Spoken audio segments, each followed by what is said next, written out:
anyone to tell me what they had for breakfast? There's a little icebreaker just to get us all in the zone. So please chat, put in the chat what you had for breakfast. I'll start.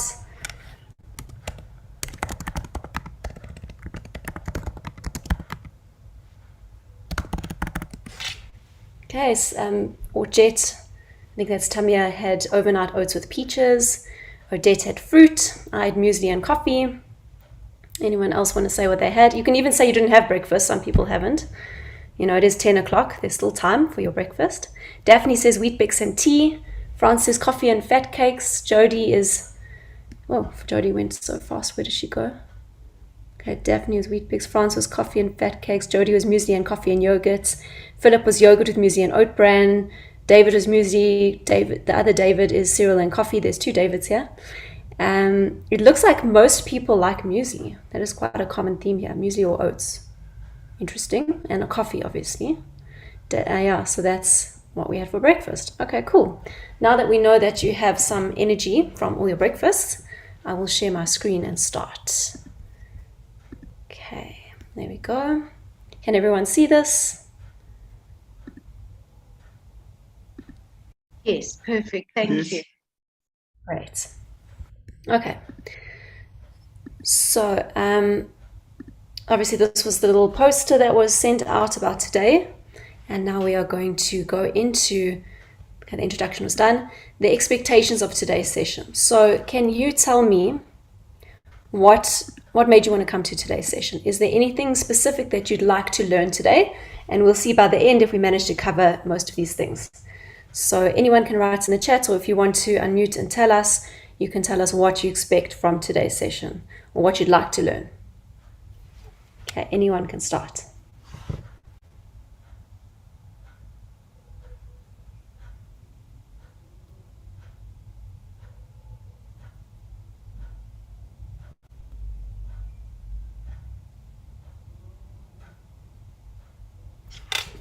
Don't be shy.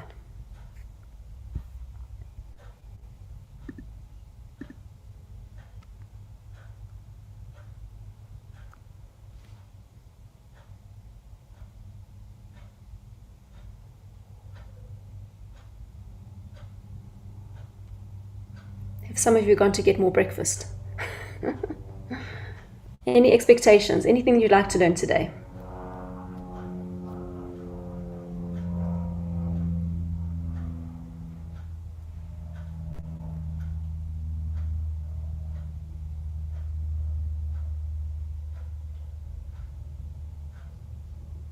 If you want to cheat, you can go to the poster. It has quite a lot of stuff on there.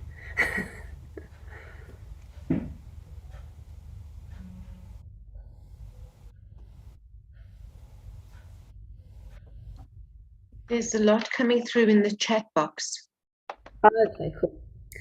So let's see, no one wanted to chat. So let's see what the chat box says. So the first one is, okay, learning about a business plan. Okay, and the next one is, okay, planning, which is the same. Learning how to draw a winning business plan, similar. Polish a business plan. In the process of writing a plan, want to get some pro insights to make an impact. The same thing. Planning, so I'm just going to say general planning, which is not only a business plan, it's normal planning. Workable business plan, combining different goals or projects into a consolidated plan, and defining a target audience, Tracy said. Okay, fine.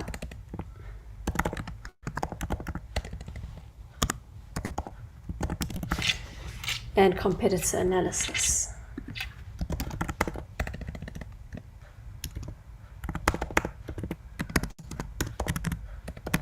Okay, so that is the expectation. At the end, we'll go back and check if we completed those.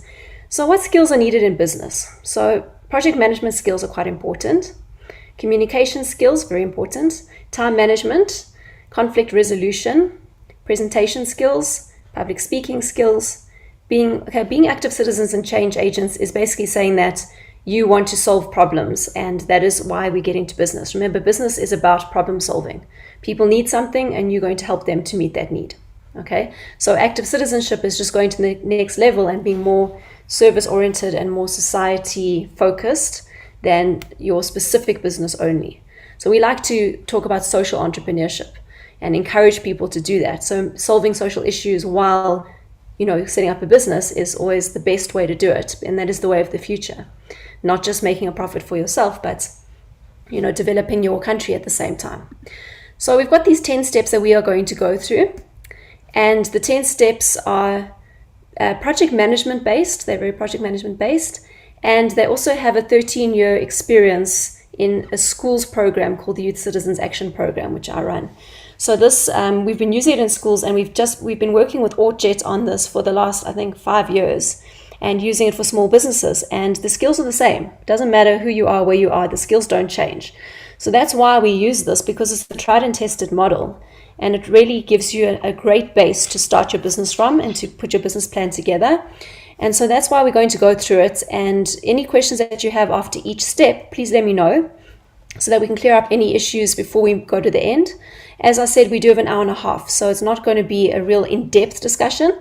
It's more an overview and going into detail on just 2 areas where there's going to be interaction, and the rest of it will be more a discussion. So if you have anything that you want to ask during the steps, please let me know. So the first step is how to form and manage a team. So even if you're starting a business and it's just you don't have a team, that's fine. You can have a team of people that you talk to about it, who are your advisors. You can have a team of people who are outsourced to help you with certain areas of your business. A team doesn't have to be a very corporate kind of team where there is, the CEO, and then under the CEO, there's the marketing manager, finance manager. No. You don't have to have all of that set up when you're just starting out. And you could always find a way to make your team work for you in a way that makes sense and a way that works for everyone. So how do you recruit your team? That is the first thing. How do you find your team, your tribe, your members? And how do you make your group into a team? Because having a group of people that are just there but don't have any common goal or common vision, they're not going to work very well together, and you're not going to get very far. But if everyone's on the same page and you all know where you're going and what you're trying to achieve, then it's going to be a lot more successful. So this involves conflict resolution, because as soon as you work with people, you will have different opinions, different views, different ideas, and conflict doesn't have to be negative. If it's worked out properly, it can actually be very positive. It's better to have people in a meeting that are happy to express themselves, even if their opinion is going against what everyone else is saying, rather than having someone who keeps quiet because they're scared to say anything and they're scared to be different. And then at the end, we realize that they actually had a very valid point, and if they'd said it at the time, you could have actually made a positive change to something that went really badly wrong. So that's why conflict resolution is not something negative. It's something positive if it's done properly. So that is something to look at. And then also working remotely. Obviously now that COVID is lessening and things are not really as remote as they were, everyone's transitioning back to the office. But how do you get them back in the office? I know a lot of companies who their staff don't want to come back. They're like, we're happy at home, why must we come back? And they're doing programs to actually encourage them to come back. One of my friends does a wellness day. Like, she comes and she helps, do massages and all that kind of thing to encourage people to come back to the office because they don't want to be there. So this is actually changing now from telling people to work at home to telling people to come back to the office. So depending on the time of your business, when you're setting it up and how it's working, this might be a problem or might not. So that is step 1. Does anyone have any questions about step 1, or are you all fine? If you find, you can also use a little emoticon where it says more. It might be a little thing that you can put a smiley face or a thumbs up, one of those little pictures if you want to. Okay, so I think everyone is happy with that. I don't see anything in the chat, so I assume you're all fine with step 1. So I'll move on to step 2. So now you've got your team. Now you have to set up the roles and responsibilities. So which team members should take up which roles?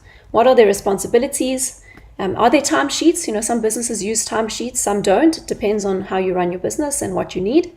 And what is the communication that you're going to do to make sure that the roles and responsibilities are actionable and done properly? So something in the chat. Does the office mean more fun or work? Okay, so an office can be more fun. It can be a nice balance between work and fun. Look at Google. Google's a good example of that. They have lots of fun there, but they work really hard. Some offices are just work, no fun. You go to the office, you do your work, and you go home and you have your fun. Other offices have too much fun and no work. So you decide how you're going to make your office. Okay, so roles and responsibilities. you need to see what are the strengths of your team members and what is the correct role for them. So if someone is not very good at the financial aspects, you're not going to put them in a finance position.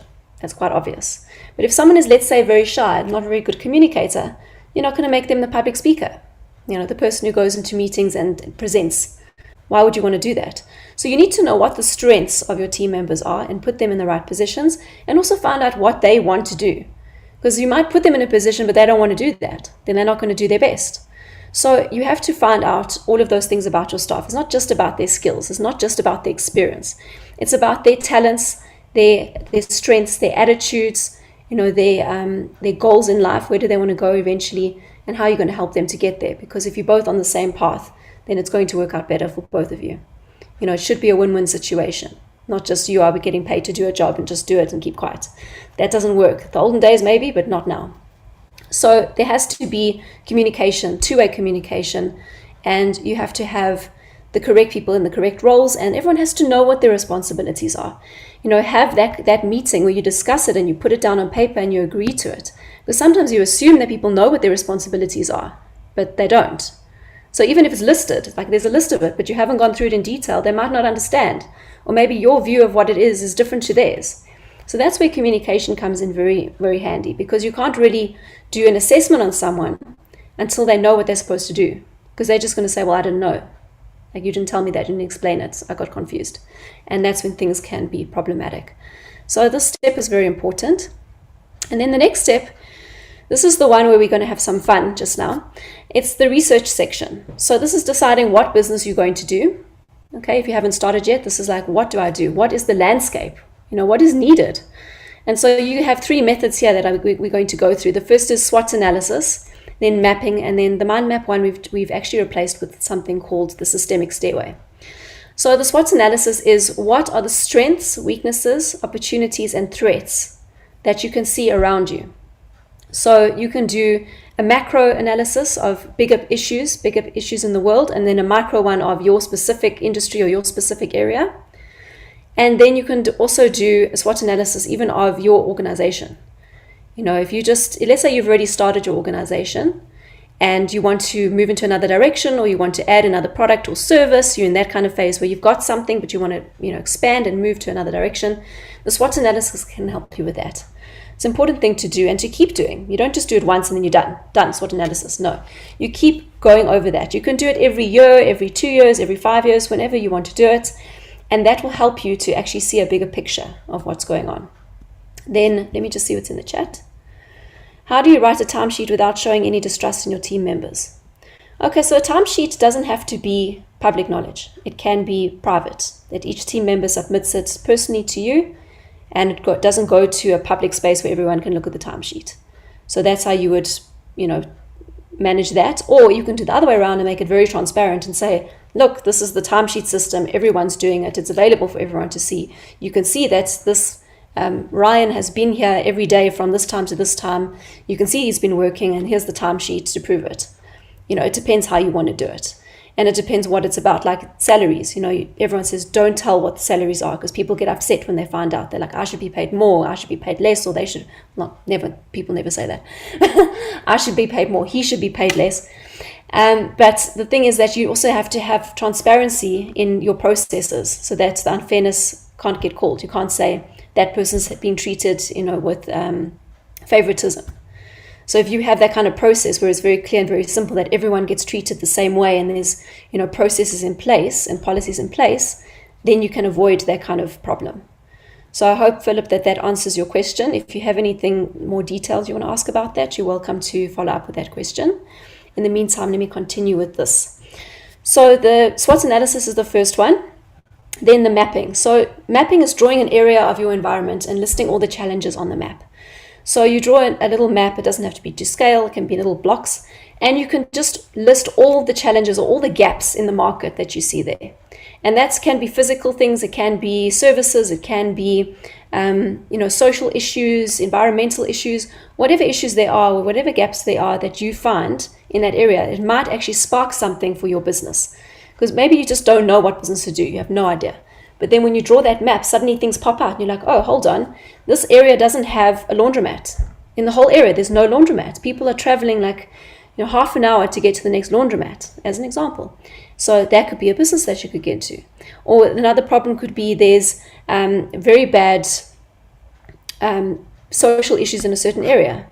Maybe there's an opportunity to start some kind of youth program to get people off the streets and get them involved in things and to educate them and to get them on the right track. So, this map can really help you to find things that you hadn't thought of before. And it's also a fun experience to do with your team. And then the third one is the systemic stairway, which we'll do just now. We're going to do a whole program on that. Let me just check here on the chat. Okay, so Philip is happy with that. Okay, so I'm just going to delete this because this was the last exercise we did. Okay, so ideas for systemic stairway. So what I want to do now is find out from you any ideas that you have for a business. It can be one you've already done, one that you want to do, one that's just, for an example, you just think of now. Whatever it is, any ideas for a business, and let's list them here. We need at least 10, and then I'll show you how to do the systemic stairway. And this practical exercise is something that you can use in your business, you can use in your life. It's a very nice little prioritization tool. So it helps you to decide what is the most important or urgent thing to start with. Because you might have so many ideas, you just don't know where to start, you don't know what's important. If you do this exercise, it helps you to clarify that thinking. So any ideas? I've got one in the chat. Selling homemade, organic, cruelty-free bath and body products. Okay, so let's put that there. It's number one. There's another one, online clothing. Sure, Tracy's on a roll today. Well, Tracy and Tamia. Okay, they're laughing. Anyone else? Personalized candles. See, everyone's got ideas here. I need some from the other guys now as well. Anyone else have ideas for business? No, I'm putting the same thing 3 times. Hold on. Online clothing. And that was photography.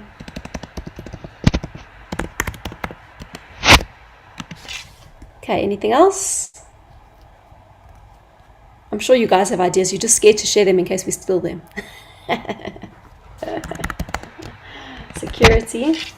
Okay, here's David. New training concept encouraging people to be change masters or agents. So training, developing an SaaS system to support and expand it. So training.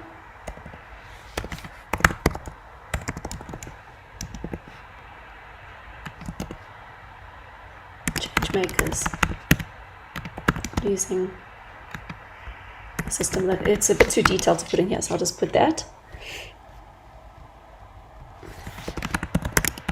So you'll know what that means. Okay, great. Any other ideas? We just need 3 more. 3 ideas. Sandblasted coffee mugs. Okay. Internet cafe.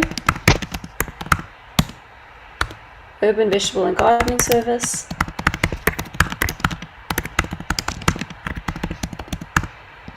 Last one, who's going to be number 10?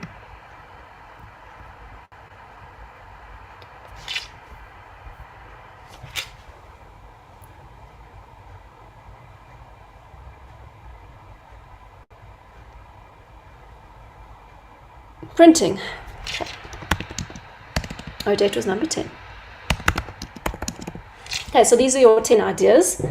Now what we have to do is group them and make 5 main ideas. So which ones do you think we can group together that are quite similar and could go together? So personally, when I look at the personalized candles and the sandblasted coffee mugs, I think they go very well together. Do you agree?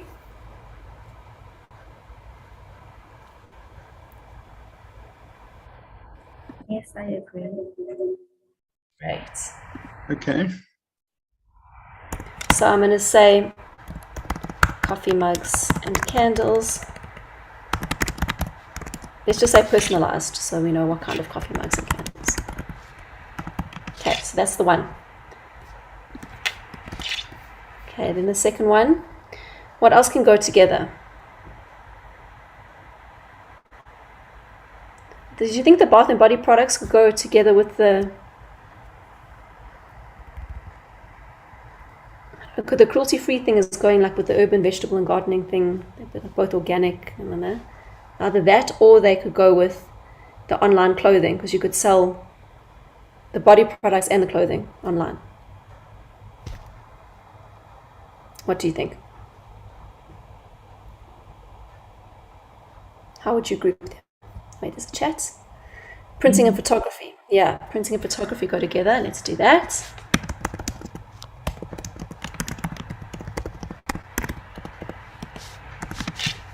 Okay, what else?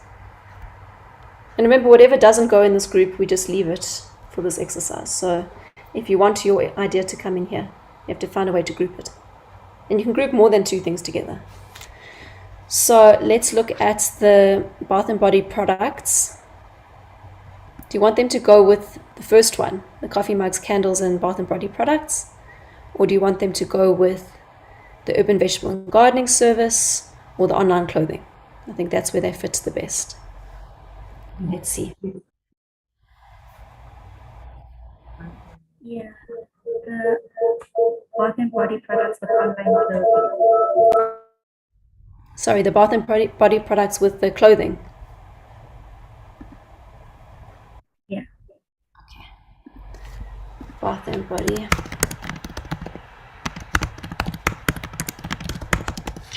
So it was online sales.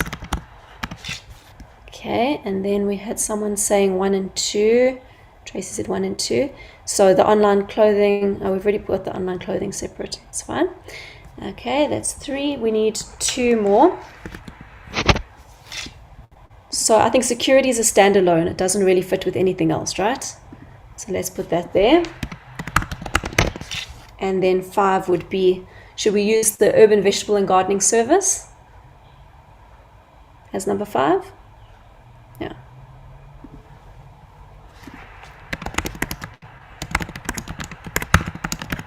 Okay.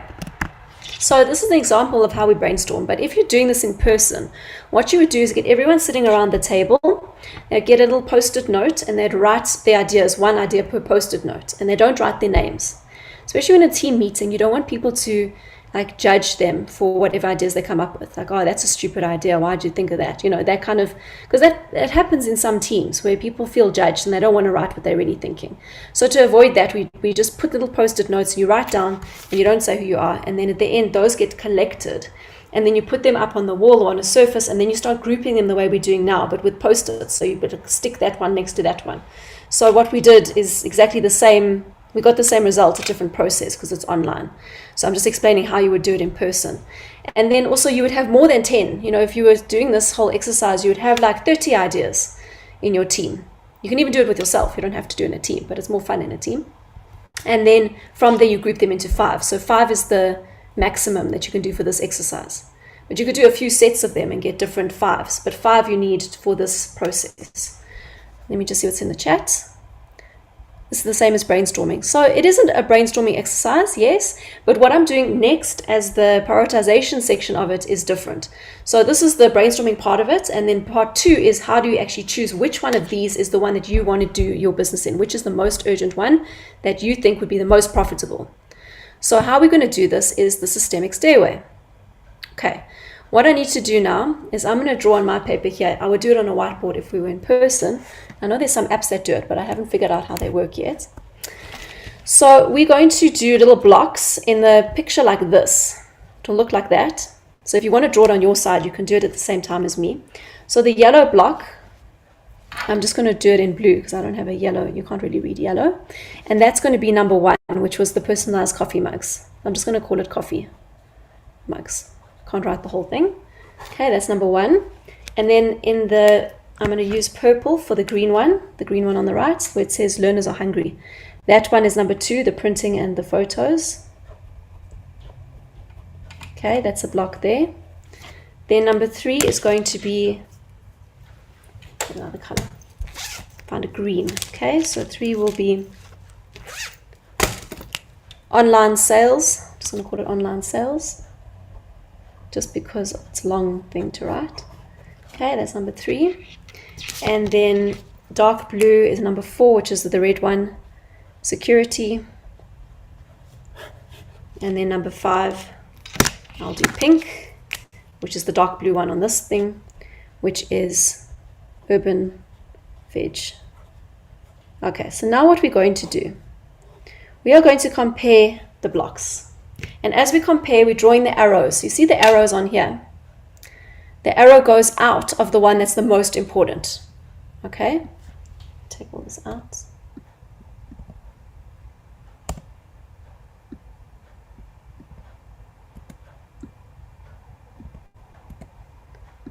Okay.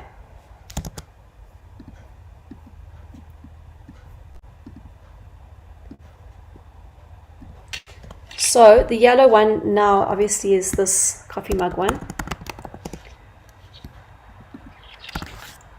The green is the print and the photo. The turquoise is the online sales. The red is the security. And the navy blue is urban veg. Okay, so what we're going to do now is compare. So the yellow block, which is the coffee mugs. So the coffee mug one, which is the personalized coffee mugs and candles, we're going to say between that option and the printing and photography, which is the one in the green, which one is the one that you think would be the most profitable business right now? So you have to now vote in the chat, 1 or 2. Is it the personalized coffee mugs and candles? If you were starting a business right now, would you do the personalized coffee mugs and candles, or would you do the printing and photography?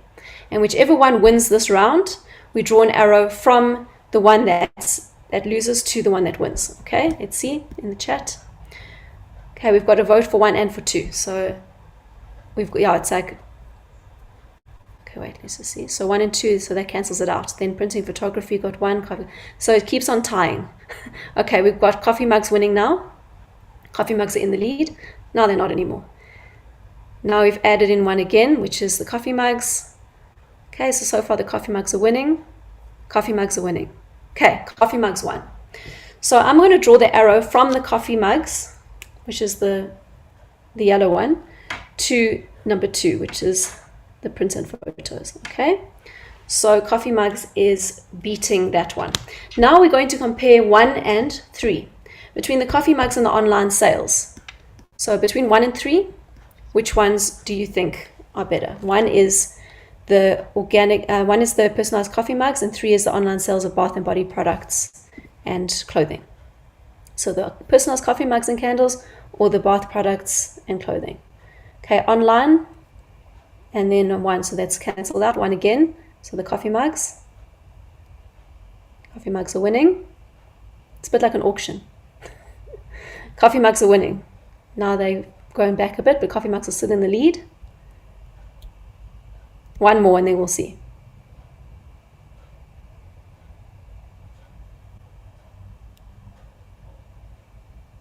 Who's going to be the deciding vote?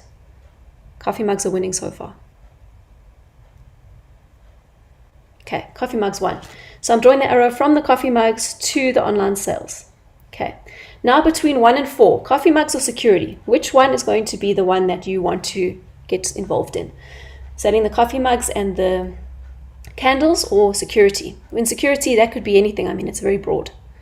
Okay, security is winning so far. Let's see. Okay, security got 1 vote against it.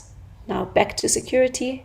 Okay, security won. So we're drawing an arrow from security to the coffee mugs.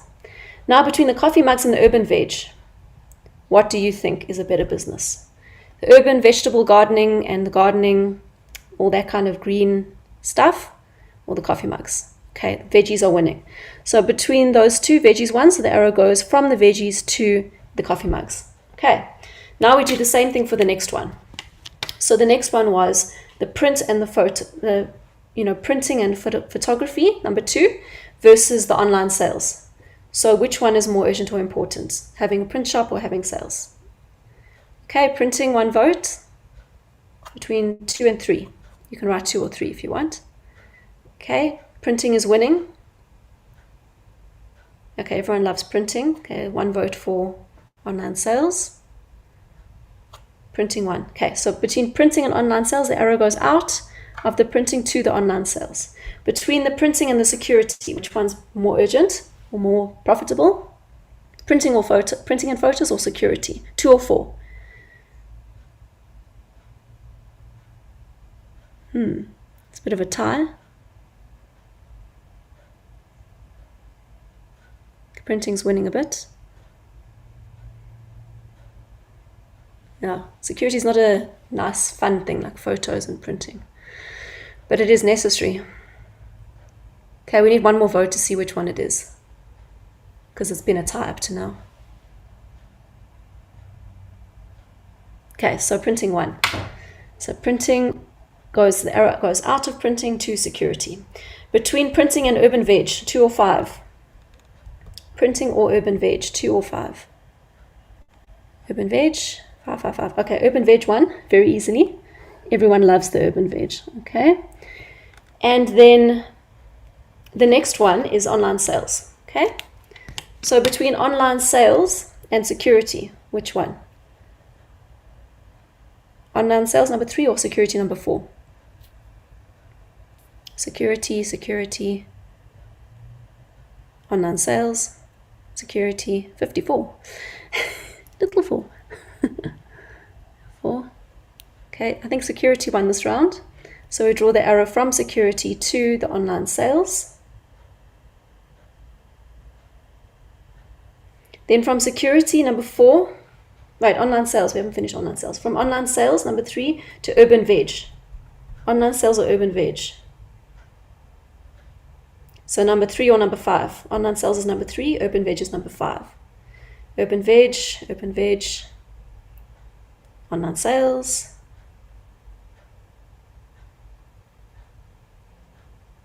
Okay, now it's between 3 and 5. So 5 is urban veg, 3 is online sales. Urban veg, the urban veg has won this one. So we draw an arrow from urban veg to online sales. Then between online sales and coffee mugs, we've done already. Okay, so that's done. Now between security and urban veg. Number 4, number 5, security and urban veg. Security is winning so far.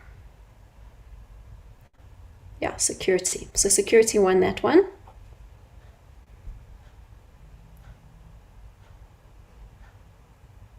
Okay. We didn't do security and print shops. Security and print shops, we did actually. That one. Okay, so we've done everything. So now we do the ratios. The ratios are the fun part. What we do is we see how many arrows went out and how many arrows went into each one. So if you look at it on my page, obviously you can't see it, but if you drew it yourself, you'll also see this. So if anyone did draw it, please keep an eye on how it's working and let me know if anything's not making sense. So number 1, how many arrows went out of number 1? On my side, I can see 1, 2 went out and 2 went in. So the ratio is 2:2. So 2 went out, 2 went in. Then for number 2, I've got 2 went out as well, and 2 went in. So it's another 2, 2. Then the online sales one, I don't have any of them that went out. It was 0 out and 4 in. Security, I had 2 out and 2 in. There's lots of 2 2s here. Urban veg, I had 4 out and 0 in. Okay, so we've got a few ties over here. It's quite interesting. But we do have a definite winner, which is interesting too. So now we draw the staircase. So as you look at this, okay, let me draw the ratios here. So this one was 2, 2. The printing one was also 2, 2. The online sales was 0, 4. The security was 2, 2. And then the last one was 4, 0. Okay, so now with the ratios, if you look over here, the one that had the most arrows going out is the one that you start with. So that goes at the bottom of the stairway. And then you work your way up until you get to the top, which has got the least arrows going into it. Okay, so over here, if you look at our ratios, there's a clear winner. Urban Veg has got 4 arrows going out of it. So urban veg is the bottom of the stairway. So this is the driver. This is going to be urban veg. Then number 2, they're all the ties. So the middle ones is fine, they're all the same. So whether it goes first, second, or third, we've already got our winner. So this is going to be the print and photos. This is going to be security. See, same as the last time. This is going to be coffee mugs and candles. And then the last one over here is going to be online sales. Body products and clothes. Okay, so now this is the interesting part of this exercise. Okay, remember this is a brainstorming idea, and you will have to do proper research in this afterwards, and we will do a step on that as well. But this will help you to get your mind around all of these things. So what it means is the bottom level is the driver. So that's the one you start with. So in our example, the urban veg and gardening is your business of choice. That is the one that you will start with, and that is the one that you will put your energy in. As you see at the bottom, it says 80%. 80% of your energy input is going into that one. It is the driver. It is the most important thing, and you will focus on it. Okay, you won't dilute it with other things yet. Okay. The exciting thing is if you're a serial entrepreneur or you have a business with many products, like, Virgin has all kinds of products and they're all unrelated. You could be that kind of person. So you could have all of these things. So I'm not saying you have to choose one and only stick to that, but you would start with this one. You would make your name in this one. The urban veg and gardening is the one that you will start with, okay? Then the next one is the link. So if you wanted to, you could add in the next element of this, which is print and photos. Now you think, how do those two work together? That doesn't make sense, but it does, because if you have a beautiful urban veg and garden, you could rent that out and do photo shoots there for photographers. They can come and do wedding shoots, they can come and do birthday shoots, whatever kind of shoots. That garden could be used for printing and photos, printing of those photos. Or you can have them unrelated and have a website with links and menus of different things that you could do. So let's say there's a website and it says number 1, obviously the urban veg and garden, but other services we provide, printing and photos. So you could link them, or you could just do a separate business that is printing and photos. But you would not do that until you've got your urban veg and garden properly set up. Then the next one is security. So you could add security. And when I said security is very broad, you could do a specific element of security. It could be cyber security. It doesn't have to be like those armored vehicle security. You can decide what kind of security it would be, obviously seeing what the need is in the market. The 3 is the coffee mugs and candles. So that's quite an easy thing to link with the print and photos. You could do an online section there. You can also order your photos put on coffee mugs. So you have your personalized coffee mugs with photos that we've taken or we've referred you to photographers for. And then the printing obviously goes with that. And then the candles as well. So you could also personalize the candles, and that all fits very nicely together. And then the top level, the outcome, is that after all of this, the main thing that you want to achieve is you want to have an online store for all of these things that can include the body products that you can make from the urban vegetable garden. Remember, it's organic products. So you can be farming all the ingredients for these products over there and then sell them on your website. Even the clothes can be natural clothes. I mean, you don't have to, you can do normal clothes as well, but you could also make them things like hemp products. You could grow hemp in that garden and use hemp products to make clothes.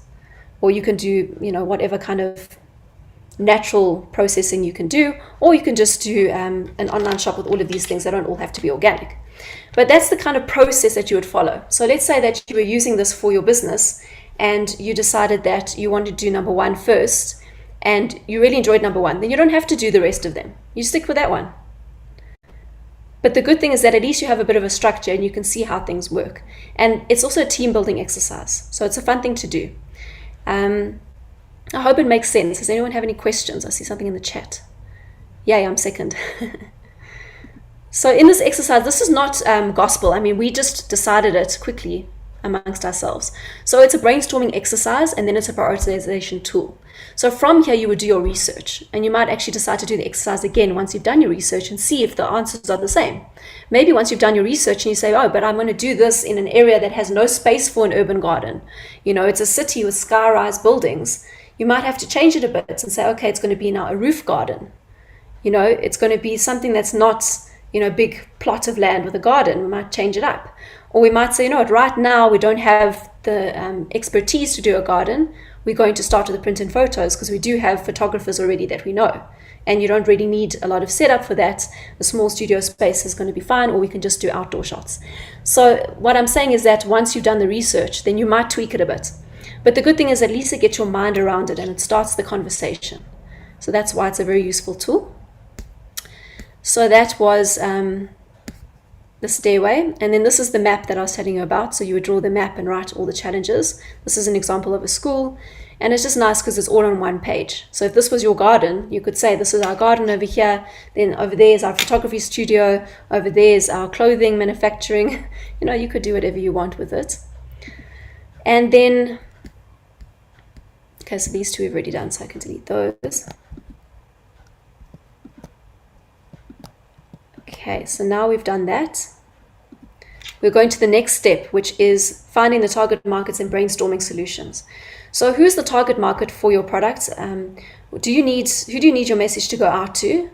And while you're doing the brainstorming, you're going to practice your conflict resolution and your leadership skills. And then we're going to do an exercise with the 6 thinking hats. So firstly, the target market. So the target market, there's many target markets. The first target market is who are you going to target as your customers or your clients? You know, who is the market that you want to get business from? Okay, so that you have to do research into, find out who they are, where they are, why they are doing what they do, how they're doing it, all the demographics involved. So you have to do a lot of research in that, and you can do that with online research. You can do surveys, you can do phone calls. There's so many different ways of doing that research, but it's very important because if you don't know who you're marketing to, how are you going to get them to want to be buying your product or your service? Not going to work. So the target market, that kind of target market is important. But then after that, other target markets. So another target market could be, who do you want to be your investor? You need to start this business. You don't have, capital for it. You now have to find an investor. So now you have to research who are the potential investors that there are, what are they looking for, how do we approach them, who's the person in that organization that we must speak to, do we know someone who knows someone in that organization and we can get like some kind of intro. So that's another kind of target market. So your customer is one, but then your investor is another. Another one could be your target market of suppliers. Let's say you're doing the candles, okay? Now you need suppliers. Who's going to supply you with the candles? Your target market for the candles is, the supply that's at the lowest cost, but the best quality. So you see what I mean by target market is not just as simple as it sounds. It actually goes across all the different levels. Even a target market of who your staff will be. You have to target, who do you want to be your staff? Eventually, when you want to hire people, you don't want just any random person. You have a certain kind of culture that you want to build. You want certain people with different, you want diversity in your organization. You don't want everyone just the same, with the same thoughts. So that kind of thinking is very important. And then we're going to do this exercise with the 6 thinking hats. So this is an exercise that you can also do in your team, where you would wear metaphorical hats, not real hats. But those hats, when you wear that hat, you are only going to think in that way. So the blue hat, for example, is the process and planning. So if you're sitting there and you're wearing the blue hat, the only feedback that you'll give in that meeting is the process and the planning regarding this business that you're starting. If you're wearing the white hat, then it's the facts, the data, the research. Okay, if you're wearing the green hat, then it's the creativity, the alternatives, the possibility. The yellow hat, the benefits, the logic, why this idea works. The black hat is the caution, risk, danger. And the red hat is the feelings or intuition. So everyone in the meeting could wear a different hat, or you could, if you don't have enough people, you could just wear them yourself. You wear 2 hats but at separate times, or you can swap it around and do one meeting wearing that hat and the next meeting wearing other hats. So you can use it however you want. But the good idea with it is that it will come up with ideas that you wouldn't have thought of because people are focused on a certain area of your business. So that's what's very good about it. Okay, in the chat. With COVID, the target market has changed. What now? Okay, well, that's important to know. What was your target market before? What is it now? How are you going to research what the new target market is? The same way you researched what the first one was. You have to do the same process again, and you have to start from scratch and see what is the new target market, and are there overlaps? Are there similarities, or are they totally different? And then you have to change the marketing around that. You can't market the same way to the old target market because the new target market has different needs and different values. So that is how you would manage that. Odette, I hope that helps. it's important to keep track of this. When we say any of these things, they're not, that's why I don't like the thing of a business plan, where you just write a plan, you put it in the drawer and you leave it for 5 years. A business plan is a working document. You have to keep researching it. You have to keep looking at how it's working and analysis, the analysis of it and the assessment of it, because things change, as we saw with COVID. No one saw that coming. It just happened. You have to be agile. You have to be flexible. You can't just say, this is how it is and how it always will be, because that's what's going to happen, is that you're going to not succeed. Like, Kodak and things like that, the whole example of how companies will, like BlackBerry, where is it now? It's gone, because they didn't adapt. Apple is now the best. If they don't adapt, they won't stay the best. You have to keep on your feet. You have to keep changing. You have to keep thinking of the next step and monitoring things as you go. So if things are not working, change direction. Okay. So, question, am I allowed? Amanda, can I interrupt? Yes. Can I? Thank you. Please. I just find that, with COVID, people don't, with tenants, they don't have enough money. They initially have enough money for a deposit and some months, to pay correctly. And then there's no money. Once there's no money, there are big problems. And COVID has made it very difficult because these are not homeowners, these are tenants. So they've got to eat first, and the roof over their head is not as a priority as it was before. I find it very difficult to adjust to that target market. I want them all to value the roof over their head first, as it always was and should always be, and must be also for the future of a business in this field. Okay, so what you need to do is you need to look at different ways of managing the organization and different ways of helping your target market to understand that they need to pay what they need to pay, by having either a meeting with them and discussing it and saying, this is the situation, if we don't get money from you, then we can't serve you as you need to be served. Like, we're not going to be able to keep the standard at the level that you want, because we need money to maintain the buildings, we need money to have security and whatever else that you provide. I don't know what kind of property you do. But the thing is, you need to have that discussion and have everyone together and say, like, this is the situation, this is what we need from you. And then you can also offer payment plans. You can change the way that your payment plans work, obviously, to give them leeway, because you do understand it's not that they don't want to pay, it's that, times are tough. So having like maybe rewards or benefits for those who give you the money on time, like a little reward, a little benefit, you can decide what that is, whether it's some free electricity or whether it's some free, product or whatever, you can decide what, but some incentive to make them want to give the money on time when they can. And then also payment plans, obviously, for those who can't do that. And, make it a very good communication between everyone. So it's not like everyone looks down on that person that didn't pay and makes them feel really bad. But it's like, let's help each other. Maybe, I can help you this month and I can find a way to not pay your rent, but to assist you, maybe give you a loan or something just for this month until you can pay next month. There's ways around it. You have to think outside of the box. Things are not as they used to be, as you know.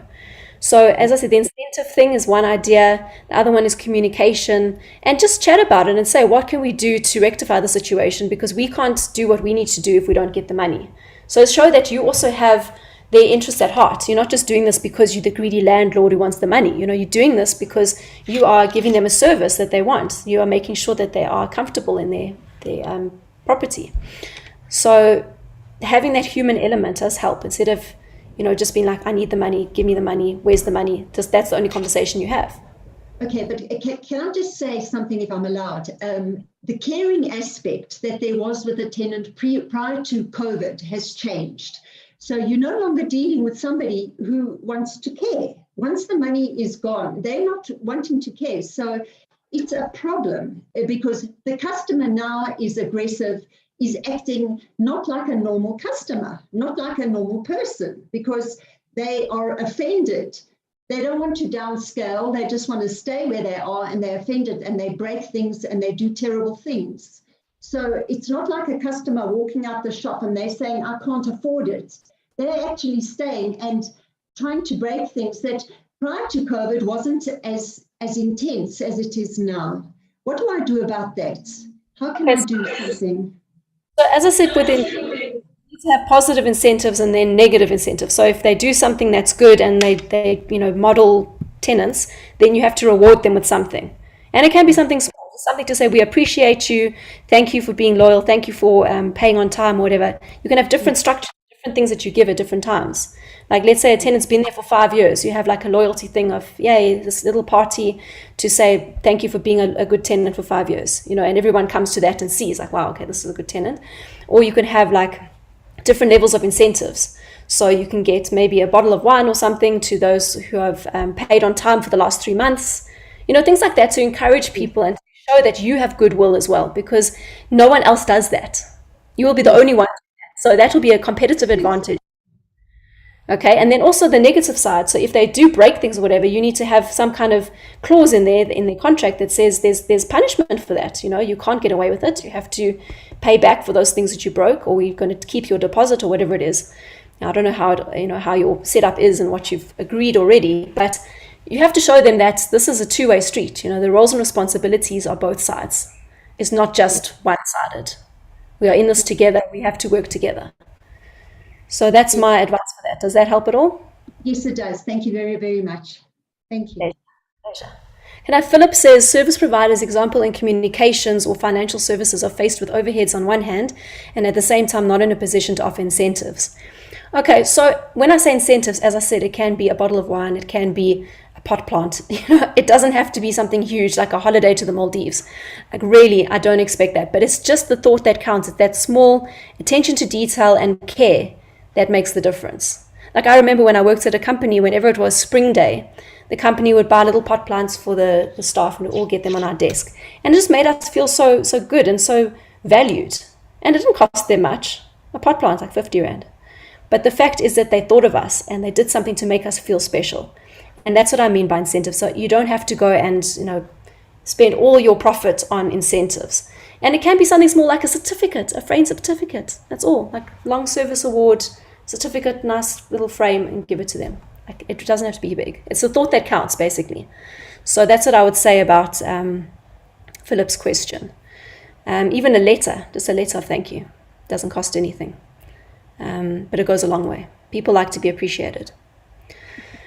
Okay, so let's go with the 6 thinking hats. So the 6 thinking hats, I want you guys to come and wear whatever hat you want. If we're in a room, I would assign you hats. I would say you are the blue hat and you are the white hat. But because we're on this online platform, it's a bit difficult to manage that. So I want you to choose whichever hat you want to be for this exercise. And you must now tell me, if you were setting up this urban garden and vegetables, what process and planning questions do you have as a blue hat person? So whoever's a blue hat, come and tell me, what process and planning do you have? And then the white hat will be the facts, data, and research. So you just say which hat you are, and then tell me something that would be relevant to that. So for example, if you're the black hat, the caution, risk, and danger, the caution or the risk is what happens if there's a drought. So I'm going to say weather. If there's a drought, how are you going to manage your garden, because you don't have the watering services, you have water restrictions and whatever, or you have a storm that comes. Like, what are you going to do to mitigate that risk? Because once you know what the risks are, then you can find a solution to them. If you don't know what they are, how are you going to find the solution? You're not. So that's why I've put there weather issues as one of the risks that they need to just find a way around. Anyone else have any ideas on any of these thinking hats? Please let me know, either in the chat or you can say them. I'm blue. I'm the blue hat, and that's. I think that time is very important. So I've learned from making mistakes that it is important to be on time.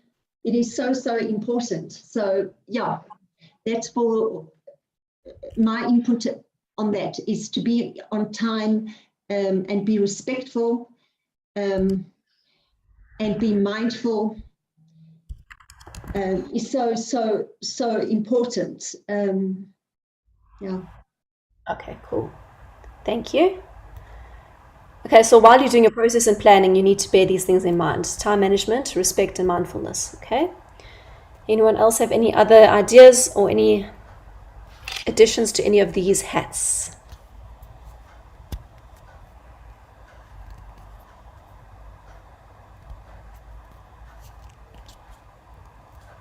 So the white hat facts start in research. So the research is, where would your garden be?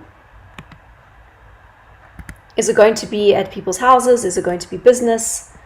What is the target market?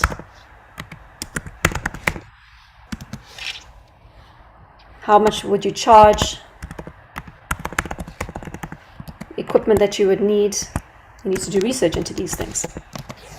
So all of these things would be, so where I'm just going to say location.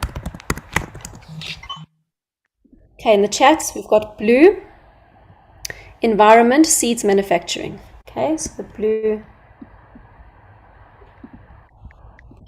environment, seed manufacturing. Yeah, where do you get your seeds from? And the other one was latest tech on processing. So, Franz, I don't know which hat you were talking about. Okay, but I put that one in the... Okay. Yeah, so I meant the, okay. Okay, Franz, which one did you want the latest tech on processing to be? Yes, those will be based on researching on the alternatives, fertilizers that are the updated ones. We'll do that. Latest tech on processing. Okay, perfect. Thank you, Franz. Then David said regulatory requirement, municipality rules, depending on where the garden's located. For example, in Gauteng, somewhere where a person was fined for having a garden on his pavement. Okay, so the regulation, I would say that goes under the facts one as well. So the regulations, municipality.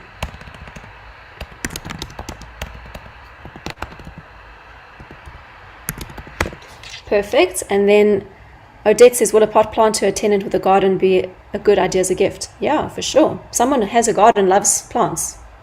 Always better to have more plants. And in a factory, even better. The factory is so dull. You need to add some greenery to make it more interesting. Definitely. Pot plants are always a way to go. And then if they look after it well and it does well, then it's even better. But if it dies, then oh well, you did your best. You can't go and water it for them every day. But yeah, maybe get something that's like a succulent that doesn't need much water. Then it will last longer. Especially for those who don't know how to.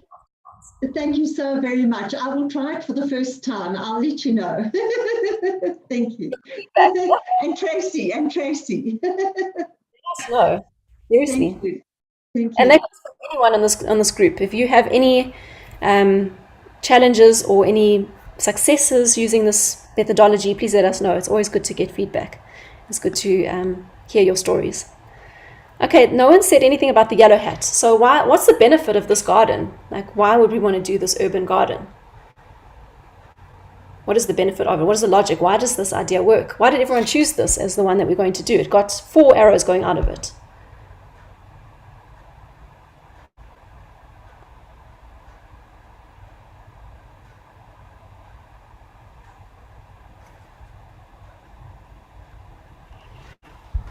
So I'll say environment,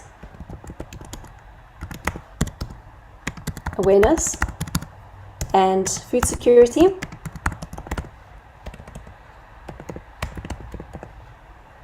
And the whole organic kind of, not that it has to be organic, but it can be organic, which everyone loves. Contribution to the community, there we go. Someone said contribution. Food, yeah, good food is becoming scarce. Contribution to community. Cost of living, it's cheaper to grow your own food than to buy it. Exactly. So there's many benefits here with the yellow hat. Okay, let's look at the red hat, the feelings and intuition. So that's just, you have this gut feel that this is going to work. Okay, so if you have that gut feel, then it's going to be important to have to like put words to that gut feel. So the feel good element of helping people to grow their own food.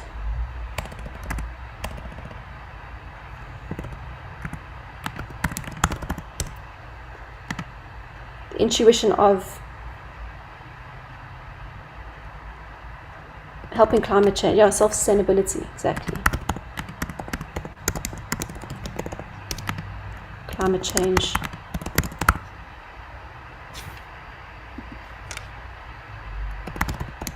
Helping climate change, not to helping alleviate climate change. Okay, so then the only hat that we have left, let's see, so the blue hat, we had some, white hat, we've got some, green hat, we've got, yellow hat. Okay, so all of the hats, we've got the black hat, we only have the one that I gave. So let's just give one more example. The risk, I think that's the one I want to put David's one. I think it was David who said that, you know, breaking the law or not following regulations can cause problems. So just making sure that you are properly up to date with what the regulations are. You don't want to be in trouble because you didn't research the latest regulations. And drought and disease, yes, exactly. I'm going to say disease because drought goes under the weather issues.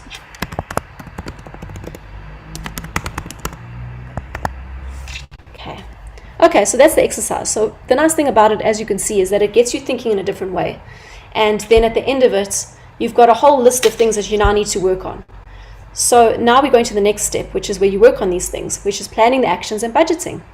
So you draw up an action card that explains what needs to be done, what resources you need, how much time you need, what budget you need, and how to manage your time and your budget, and then planning your fundraising or your sales campaign, depending on what your business is. So in our business, if this was our action card, over here the action would be plant a garden. So the people would be the gardening team.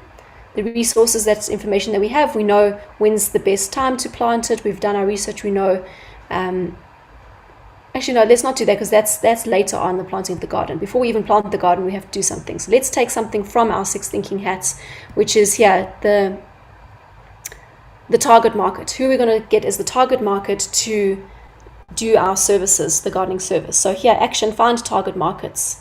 Discover who they are. The people involved, so either you yourself are going to be doing the research, or you're going to get other people in your team, or you're going to outsource people to go and do the research. So you'd write that. What resources, information do we have? So we have obviously the internet that we can use, and we have maybe past experiences or people that have done this kind of thing, like people in similar industries that we can talk to. And then the resource information that we need, well, we need information on our specific target market. How long will it take us? Probably take maybe a month to do this properly. Money we have, so we've already got our funding, and we've got, let's say, 5,000 Rand to do this properly. And then the money we need, no, we've already got the 5,000, so that's fine. Or maybe we actually need 6,000, so we still have to find that 1,000 from another budget, or fundraise for it, or get investments, or get someone to give us a good rate, whatever it is. But at least in one action card, you can see everything that you need to do, all laid out very easily. So that's the action card, and as I said, you'll use it for every single element that you're doing. So the action card, it won't just be one card, there'll be many of them. Okay.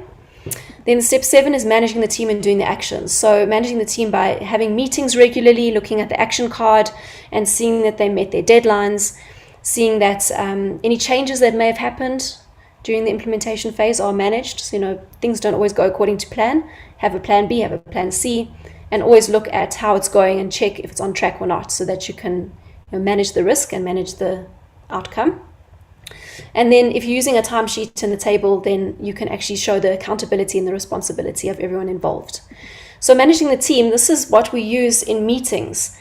It's like minutes, but it's very clear and very easy to manage. So you'd have a table in your first meeting and you'd say what needs to be done, who's going to do it, what's needed, and by when.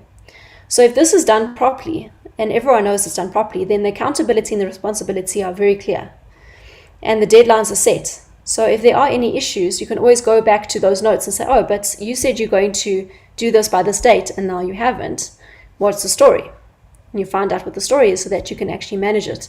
Whereas if you don't have the system, people don't know when they're supposed to have it done by. They don't know if it's them who's supposed to do it. They don't know what they were supposed to do. And then it's just a mess.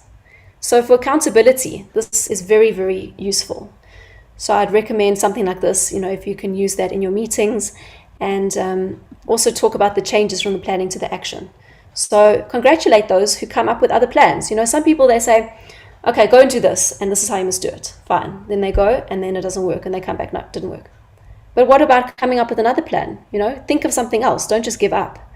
So that's also important, to have people who can be flexible, and they can think outside the box, and they can be creative, and come up with other options. So you don't just want people who are going to just listen to everything you say and say, yeah, and just like a robot go like that in that direction. They can actually think about other options that could be better. They can think of other ways of doing it that might work well or might, stop a problem from happening. So I recommend that. How do you research what to charge? Is there a formula? So that is a very interesting question. Every industry has different kind of rates. So the best thing to do is to look at similar industries that do what you want to do and analyze what their cost structures are and their, what they charge for things. And then work out if your service is something that is more expensive and more like luxury kind of brand, where people want to pay for something, they want to feel like they're putting an investment in and they get that product, that kind of, you don't want to wear like the Pick and Pay brand, you want to wear the Nike tackies, if you know what I mean, like that kind of luxury stuff, or you want to do something that's a bit cheaper, but it's more for everyone, so the Pick and Pay kind of brand of clothing or shoes. So you have to analyze that, see where do you fit in, what is the industry doing, what is like the going rate, and then decide where you fit according to that.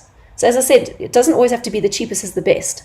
Sometimes people actually want to pay more and they want to get that extra service and that extra like cherry on the top and know that they're special, more special than everyone else. Or maybe you're doing it for the masses and you want everyone just to feel equal and feel like everyone is getting this at a good rate. And the quality is okay, it's not amazing, but it's okay, it will last for a few years, that kind of thing. So that's how you have to look at pricing. It's quite an interesting exercise. It's not just like something you can thumb suck. You have to do your research. Okay, your competitors don't want to tell you. Okay, so you need to find other ways of getting the information, like speaking to people who've used the competitors for their work and say, how much did you pay? So if you know someone who's had that service before, had that product, you can ask them how much it was. And there's also sometimes some publications that do that, where they do like an overview of the industry's revenues or costs and things like that. I know they do that for salaries. I'm not sure about whatever industry you're in, but there are ways of finding it. Yeah, that's what I would do. And then the formula of what to charge, obviously you want to make sure you're going to make a profit. That's number one. You don't want to charge too much that you're outpriced, that people don't want to pay it, but you don't want to charge too little that you're actually putting more money in than getting out. So it's a balance between the two. And it depends what you're doing, as I said, depends what industry you're in. So it's quite an in-depth thing, finding out what to charge. It's not a simple answer, especially if you're in a more challenging environment. If it's just selling pens, it's a bit easier because you can research that much more easily. Okay, so the next step is the important one of showing evidence, proving impact and sustainability. So this is where you need to be keeping records, okay, from before you start to, during, and when I say after, it's when you assess. So the after is not the end of your organization, but it's every quarter, every year, every 5 years, whenever you're doing assessments, you need to have all of that evidence and you need to look at it and see what kind of impact have you made. Have you been successful in what you wanted to do, or do you need to change direction? I like to use an example of a restaurant. So let's say you started a restaurant and the first day you have a big launch and you have so many people there and it's amazing. And then as the days go on, fewer people come. Like you have half the people the next day, the day after you have a quarter of the people, by the end of the week you have 2 people. So now you have to quickly think, why? Why did they all come on the first day and why did they not come back? Because with the restaurant and with many businesses, you want repeat customers. You want them to come back all the time. You want loyal customers. And you want people to be telling other people to come as well. So word of mouth. So if they enjoyed it, they must tell others to come and bring them and tell them, this is the place to go. So if that's not happening, why? So that's why it's important to always analyze and check, are you on the right track? And then you'll find out what it is that's causing that problem. And then you can quickly, change direction and do something that will get what you need. So, this whole thing of record keeping is very important. And it's also good for your success stories. When you want to, approach investors, or if you want to market yourselves, you need to have that kind of documentation on hand, like photos, videos. You can do surveys, you can do testimonials. Testimonials are amazing. Whenever you do something that people enjoyed, get a testimonial from them, and you can use that in your marketing packs. You can use that, in your company profile. So those things are very key. And then also to just see that you're on the right track. If things are going well, that's great, but you want it to do better. Never be complacent. That's where a lot of businesses fall down, because they think, we're going this direction, everything's going well, we continue like that forever.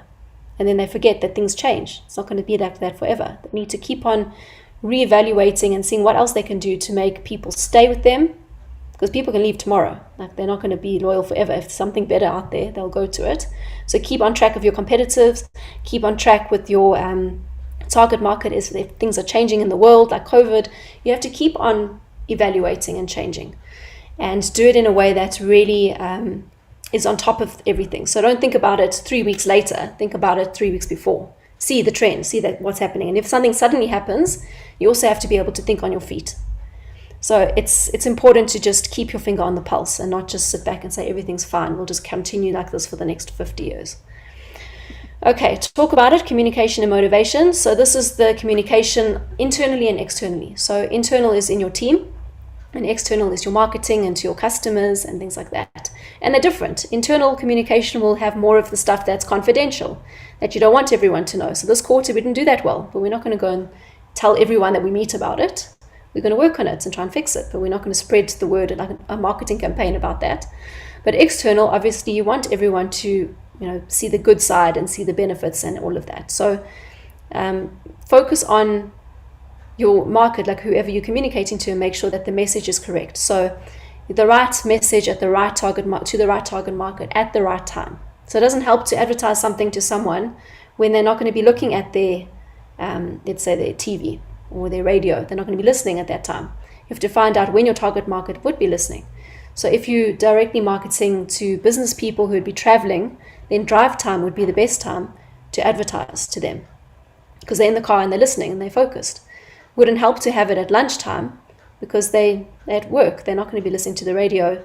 They'd be having a work business meeting, work lunch. So you have to think about that, and you also have to think about your team, how to keep your team motivated. Celebrate your small victories. Don't always think of the things you didn't achieve. Look at the things you did, even if it's small. Celebrate it. Do a little pizza party, whatever it is. As I said, small things make a difference. It's something, and it's something to show that you care and that you want everyone to succeed. It's not just about your business. It's about everyone in the team feeling happy and motivated. And then obviously social media, it's the new way of marketing. If you don't have any of that, websites, online resources, Facebook, Twitter, whatever it is, you need to have that. And I'm not saying every single one of those platforms, but at least one or two that you keep up to date. It doesn't help to have it there and you update it once a year. So check that out. See if you need some help with it. You might have to hire someone to do it if you're not an expert, but it'll be worth it, because that's where people go these days when they are looking for any kind of information. They go on your social media. So make sure that it's ready for them. So a company profile.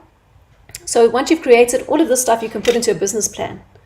So you would put it all into a document. As I said, it's a working document. It's not just something that you're going to put in the drawer for the next 5 years. And then from there, you can also create a company profile, which is more a marketing document. And in that one, you would say the business details. So when did you begin? What is your company name? When did you get established? What's your address? Phone numbers, websites, email. And then the company basics. So depending on the business type, what is the description of the business that you do? What are your products or services? What is your vision and mission? What is your history? What's your expansion and growth plan, or what have you already done? Public relations, any kind of advertising, industry information, safety, health, POPI, environmental policies, any of that, just to mention that you've covered that. And then the core team details and the client portfolio. So any clients that you've had that were successful, you can put in there.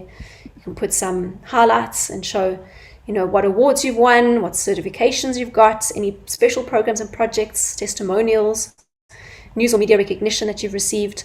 And then optional items that you can put in are annual sales, financial targets, number of employees, partners, and photographs. So that's a little document that you can put together. It's very useful if you go to an investment meeting and you want to show who you are. Also, if you want to, market yourself in any other way, even to your customers, you can use this. And the conclusion is, we hope that you have learned many valuable skills that you can use practically. And remember that planning is key, but you always need to be flexible and ready to change your plans in order to stay relevant and profitable. And especially now with our economy, we really need it to be boosted. So we're relying on you to help us to get back on track. So now before I end, let's look at our expectations. Anyone want to tell me, did we learn about a business plan? Do you think that we covered that? You can just say yes or no or a bit. Okay, we've got a yes. Anyone else? Do you have a better idea of what a business plan is? Okay, we've got 2 yeses, 3 yeses. So I'm going to say yes. Thank you. Then general planning. Okay, you want to talk? I don't know. General planning, did we cover? Sorry. Yes. Please, can I ask about the social media? We're not on Facebook. Now, where do I go to learn more about this, or what's the best thing to do, given that we haven't done it before? Okay, so do you have a website? That's also in progress. Yeah, it's not out there, but it's in progress. So what can I say? Okay, so it's easier to set up Facebook than the website. So while the website's being done, you can just page and put your company details on there, and then put some photos, and you can just put a photo and a little description of what it is. You can, talk about your successes, and just put a plan together and say every day what you're going to post, or every week. You can do once a week, that's fine. Just to start. And let's say the first one will be introduction. What is the business? What are you? Who are you? So remember the 5 W's and H: what, where, why, how, when. Those are the ones you want to cover in your beginning stages, so that everyone knows who you are and what you're about. So you can cover 1 post per question: what you are, who you are, where you are, all of that kind of thing. And then you can, put a little picture with it of something that's. You can even do general pictures; doesn't have to be of your organization, and put that there, because when people are searching for you, at least they'll find the Facebook page first. And then as your website is done, then you can also link your Facebook page to your website and say, to read more, please go to our website. And you put the website link. So the two work together. Okay, but in the meantime, the Facebook one's much quicker to set up. And I'm sure someone at ORT has a program that does social media training. So I think Tracy's going to tell us. Yes, we do. I will. Okay, so Tracy will help you with that. But it is important, and you can do that in 5 minutes. It really doesn't take long if someone just coaches you through it. Tracy's going to help you with that, the setting up of that. And then you just have to add posts every week at least, and then go from there. You don't have to be on every single social media platform. Start with one, grow it nicely, add another, you can. Okay. So now when somebody's looking for, say, property, is there, like in the star, there was classifieds for property to rent. What does Facebook offer? Is it to rent? There's many different pages that have offers like that, places where you can look. There's different networks and platforms, and different groups where you could advertise. Like there's area groups where they say, like, I love, Waverley, and then in that group people post things. You could post about that. There's also like motherhood groups. They might, I don't know, it depends on what kind of property you're doing. There's business groups, there's all kinds of things, but you have to ask someone who's an expert to help you to navigate that and to find them. Thank you. I appreciate that. Thanks so much. Okay, general planning, did we do that?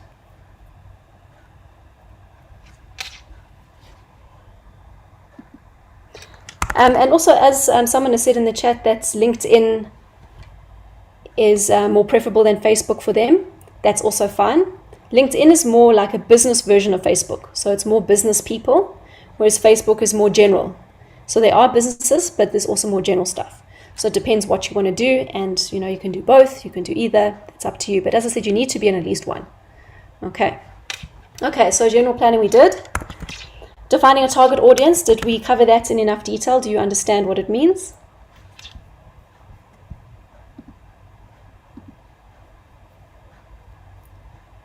Okay, we've got another yes. So as I said, target audiences can be your customers, can be your suppliers, can be your staff, the audience that you're targeting at that time for that specific reason. Okay, yes. And competitor analysis. So when we were talking about, someone was asking a question about how to set the price. And I was like, but you have to look at what your competitors are doing.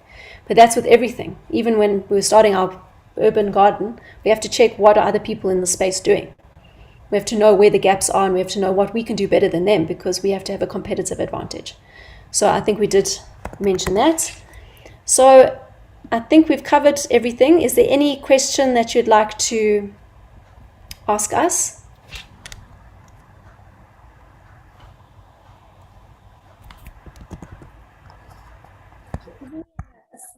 When we're going to start talking. Sorry? There's nothing else in the chat box. Okay, so Jody's asked, is Laura your sister? Laura. Which Laura? There's many. Laura Koseff. Laura Koseff? Yes. Yes, she's my sister-in-law.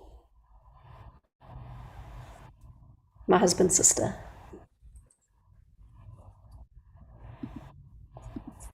Okay, so I think we've covered everything. There's no Amanda, thank you. I think when we listed our